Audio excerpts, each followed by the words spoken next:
Halo, selamat pagi. Berjumpa kembali pada mata kuliah Filsafat Pendidikan. Apa kabar kalian semua? Saya harap kalian tetap sehat, tetap semangat untuk mengikuti perkuliahan di prodi kita yang tercinta ini. Baik, pada pertemuan yang kelima ya ini ya. Pada pertemuan yang kelima ini di mata kuliah Filsafat Pendidikan kita akan membahas materi mengenai manusia dan pendidikan. Nah, pada materi ini akan terbagi menjadi dua bagian. Nah, bagian pertama ini yang akan kita bahas adalah hakikat manusia menurut pandangan Kristen dan menurut pandangan atau pendapat dari beberapa ahli. Baik, kita mulai saja materinya. Oke, apa itu hakikat manusia? Nah, di sini pada materi ini akan dijelaskan dua hakikat manusia. Yang pertama, menurut hakikat manusia sebagai makhluk individu. Apa itu hakikat manusia sebagai makhluk individu? Nah, sebagai makhluk individu, hakikat manusia adalah mempunyai keinginan, kebutuhan, dan perasaan yang berbeda dengan manusia lain. Nah, ini sangat jelas bisa kalian rasakan pada pribadi kalian masing-masing. Tentunya keinginan, kebutuhan, dan perasaan yang kalian miliki pasti akan berbeda dengan orang lain, dengan teman kalian. Anak kembar sekalipun, walaupun kembar identik, tentunya memiliki keinginan, kebutuhan, serta perasaan yang berbeda dengan kembarannya. Tuh, saya ambil contoh. Nah, kemudian hakikat manusia sebagai makhluk sosial. Ini sudah sering kita bahas, sudah sering kalian dengarkan juga. Apa hakikat manusia sebagai makhluk sosial? Adalah manusia sebagai makhluk sosial tidak dapat hidup tanpa bantuan orang lain dalam menjalani kehidupannya. Nah, saya mau bertanya kepada kalian, apakah kalian bisa hidup tanpa bantuan orang lain? Tidak, dari lahir saja kita sudah membutuhkan bantuan orang lain. Dari lahir kita berproses, berkembang menjadi anak-anak, remaja, dewasa, orang tua, dan hingga kita tidak ada lagi di dunia ini pun masih membutuhkan bantuan orang lain. Nah, jadi tidak ada manusia yang hidup tanpa bantuan orang lain. Nah, di sini ada dua hakikat manusia, yaitu sebagai makhluk individu, sudah saya jelaskan juga, dan kemudian sebagai makhluk sosial. Jadi, kalian pahami benar-benar apa itu hakikat manusia sebagai makhluk individu, serta hakikat manusia sebagai makhluk sosial, supaya kalian tidak lagi bingung dan bertanya-tanya lagi nanti perbedaan antara hakikat manusia sebagai makhluk individu dan hakikat manusia sebagai makhluk sosial. Kemudian, nah, di sini kita akan membahas mengenai makna hakikat manusia. Ada dua menurut yang pertama itu menurut pandangan Kristen. Nah, menurut pandangan Kristen ini tentunya hakikat manusia pasti berpijak pada Alkitab. Nanti akan kita bahas secara satu persatu. Kemudian makna hakikat manusia menurut beberapa para ahli. Nah, di sini kita akan membahas 5 para ahli yang memaknai hakikat manusia itu seperti apa. Mari kita bahas yang pertama, hakikat manusia menurut pandangan Kristen. Nah, menurut pandangan Kristen, hakikat manusia khususnya dalam kejadian bab 1 ayat 26 sampai 27. Nanti bisa kalian lihat di Alkitab atau di e-Katolik, bisa kalian baca. Sini saya akan jelaskan, yaitu pernyataan Allah di sekitar penciptaan alam semesta di mana manusia termasuk di dalamnya. Nah, manusia diciptakan menurut gambar dan rupa Allah. Dalam hal ini menunjukkan pada unsur kesamaan. Dalam kitab Kejadian, ada beberapa prinsip mengenai hakikat manusia. Apa saja? Mari kita bahas satu persatu. Dan saya harap kalian memahaminya ya. Yang pertama, manusia adalah makhluk yang real. Ada hasil karya dari tangan agung Sang Khalik. Untuk ini harus dicamkan bahwa manusia bagaimanapun berbeda dengan Allah. Allah adalah Khalik dan manusia adalah karyanya. Nah, paham tidak kalian maksud dari penjabaran yang pertama ini? Manusia bukanlah peletikan Allah, jelmaan dari sebagian diri Allah. Bukan pula anak dalam arti biologis yang keluar dari diri Allah. Jadi, singkatnya, secara umum, manusia ini adalah ciptaan Allah. Allah adalah sang pencipta, tetapi manusia adalah hasil karyanya. Tetapi Allah menciptakan manusia ini secitra dengan dirinya.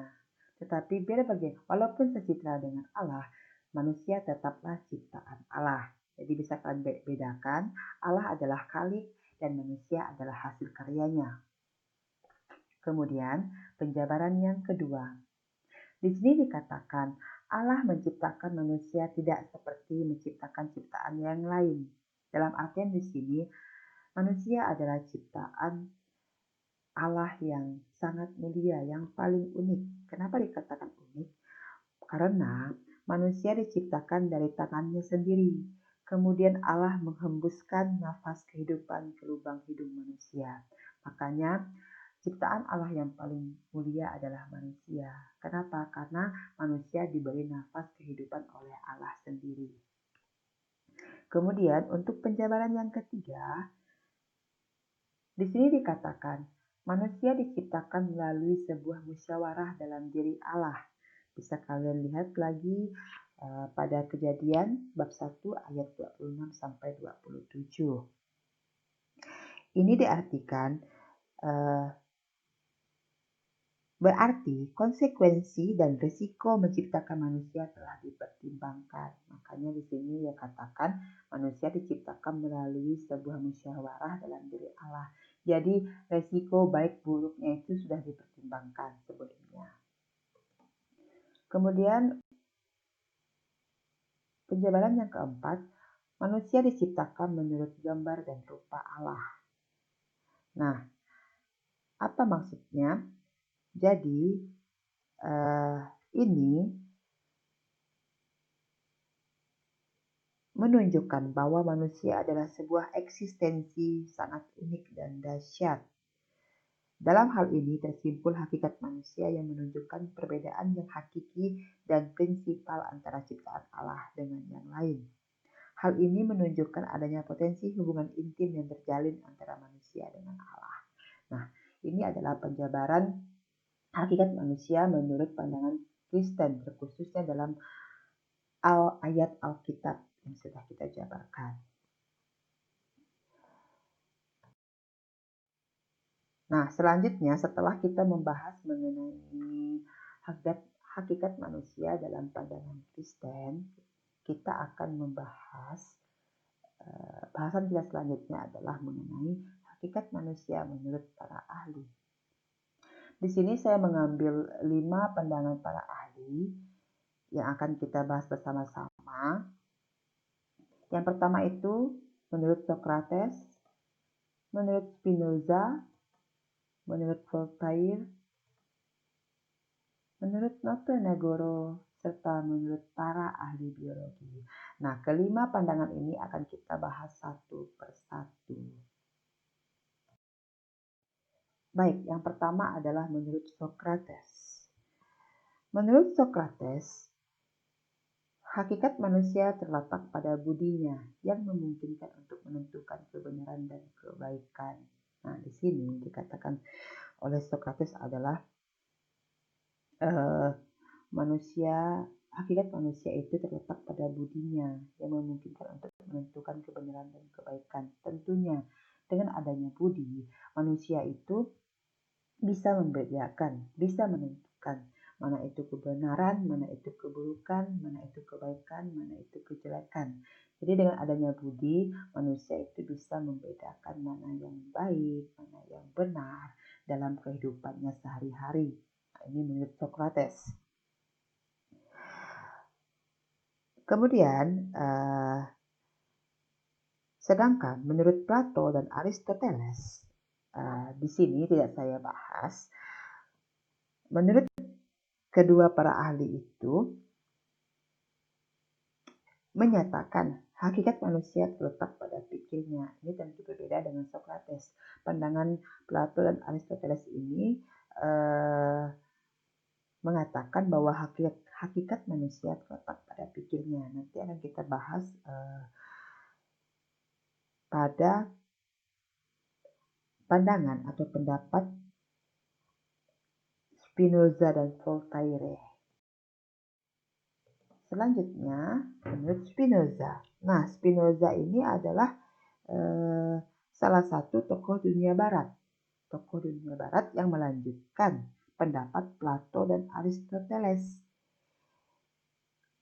Yang tadi mengatakan bahwa hakikat manusia itu terletak pada pikirnya. Jadi Spinoza ini melanjutkan pendapat atau pandangan dari Plato dan Aristoteles. Spinoza mengatakan, hakikat manusia sama dengan Tuhan dan sama pula dengan hakikat alam semesta. Nah, paham tidak kalian maksudnya ini? Jadi, saya mau kalian menjabarkan apa maksud dari pendapat atau pandangan Spinoza ini dalam diskusi di WhatsApp group nanti setelah saya selesai menyampaikan materi ini. Jadi bisa kalian jabarkan apa maksud dari pendapat Spinoza ini yang mengatakan bahwa hakikat manusia itu sebenarnya sama dengan Tuhan dan sama pula dengan hakikat alam semesta. Mari kita berdiskusi, kalian bisa menganalisis pandangan dari Spinoza ini. Menurut Voltaire, Voltaire ini juga salah satu tokoh dunia barat yang melanjutkan pendapat Plato dan Aristoteles. Menurut Voltaire, hakikat manusia sangat sulit untuk diketahui dan butuh waktu yang sangat panjang untuk mengungkapkannya. Nah, kenapa Voltaire mengatakan demikian?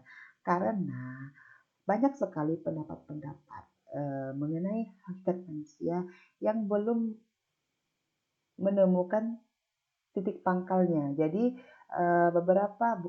banyak sekali pendapat dari manusia yang berbeda-beda. Makanya menurut Voltaire dikatakan bahwa hakikat manusia itu sulit untuk diketahui dan butuh waktu yang sangat panjang untuk mengungkapkannya. Hingga sekarang pun hakikat manusia itu masih dalam tahap, maksudnya masih dalam pendapat dari beberapa ahli dunia yang belum menemukan titik pangkalnya. Kemudian kita beralih ke pendapat Notonegoro. Nah, menurut Notonegoro, hakikat manusia sangat sulit untuk diketahui. Menurut Notonegoro, hakikat manusia sangat sulit untuk diketahui dan butuh waktu yang sangat panjang untuk mengungkapkannya. Ini sama dengan pendapat Voltaire. Jadi sama dengan pendapat Voltaire bahwa hakikat manusia itu banyak sekali makna atau pengertian atau pemahaman yang belum menemukan titik pangkalnya. Jadi sampai sekarang itu hakikat manusia itu menurut para ahli itu masih berbeda-beda. Kemudian yang selanjutnya menurut para ahli biologi. Nah, para ahli biologi mengatakan hakikat manusia titik beratnya ada pada segi jasad, jasmani, atau wadah dengan segala perkembangannya. Pandangan ini dipelopori oleh Darwin dengan teori evolusinya. Nah, di sini jangan kalian bertanya mengenai teori evolusi Darwin, karena kita tidak membahas mengenai teori evolusi Darwin, tapi bisa kalian lihat nanti. Kita membahas mengenai hakikat manusia di sini. Nah, tugas yang kedua. Setelah tadi saya minta kalian menjelaskan maksud dari pandangan Spinoza. Nah, untuk tugas yang kedua ini, kalian jelaskan mengenai maksud dari pandangan para ahli biologi yang mengatakan bahwa hakikat manusia titik beratnya ada pada segi jasad, jasmani, atau wadah dengan segala perkembangannya. Nah, kita bisa berdiskusi di WhatsApp group nanti setelah saya selesai menjelaskan materi ini.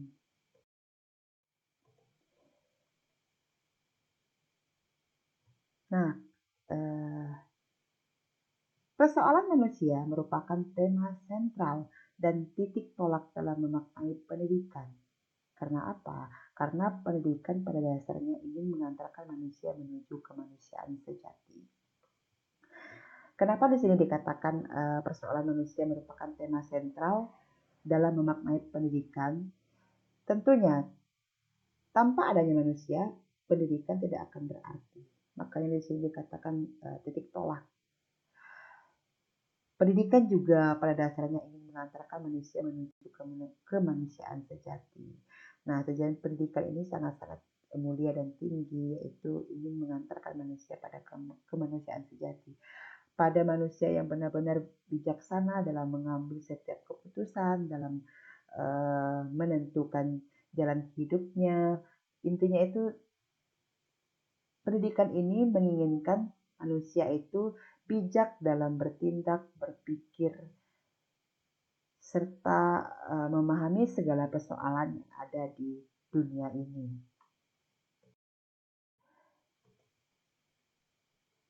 Namun sayangnya persoalan manusia kurang mendapat perhatian dalam pemikiran pendidikan. Kalaupun ada kajian-kajian mengenai manusia, sejauh ini belum ditemukan pandangan dasar kemanusiaan secara holistik. Nah, banyak sekali kajian-kajian mengenai manusia sejauh ini yang belum ditemukan pandangan dasarnya secara holistik. Holistik itu secara menyeluruh. Masih banyak sekali pendapat-pendapat para ahli yang berbeda-beda sehingga pandangan dasar kemanusiaan ini belum ditemukan secara holistik. Makanya persoalan manusia ini kurang mendapat perhatian dalam pemikiran pendidikan. Sebenarnya untuk persoalan manusia ini merupakan titik tolak atau tema sentral dalam mengembangkan pendidikan, dalam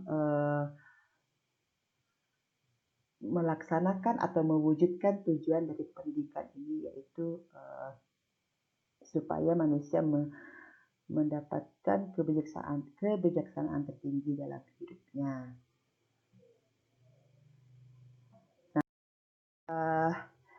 Materi kita memang cukup singkat, tetapi banyak sekali yang harus kalian pahami dalam materi kita pada pertemuan ini. Jadi hakikat manusia itu sebenarnya sampai sekarang masih banyak sekali pendapat para ahli yang berbeda-beda dalam memaknai hakikat manusia itu, banyak sekali, dan belum menemukan titik sentralnya atau belum menemukan dasarnya. Makanya pandangan dasar mengenai kemanusiaan ini belum holistik atau secara menyeluruh. Baik, jika ada yang belum paham setelah saya memberikan kedua tugas yang ada pada materi ini, kalian bisa bertanya mengenai materi pada hari ini. Yang sekiranya belum bisa kalian pahami, bisa kita diskusikan di WhatsApp group. Saya mau kalian aktif semua dalam menanggapi, menganalisis pertanyaan-pertanyaan dari teman kalian. Jadi tidak hanya orang-orang itu saja yang tanggap dan aktif menanggapi materi-materi yang saya sampaikan. Saya mau kalian semua turut serta aktif dalam memahami materi-materi yang ada pada mata kuliah filsafat pendidikan ini. Baik, kita akan melanjutkan diskusi di WhatsApp grup mata kuliah filsafat pendidikan. Terima kasih semuanya. Semoga kalian paham mengenai materi pada hari ini. Tetap sehat, jaga kesehatan, dan selalu semangat. Terima kasih. God bless you all.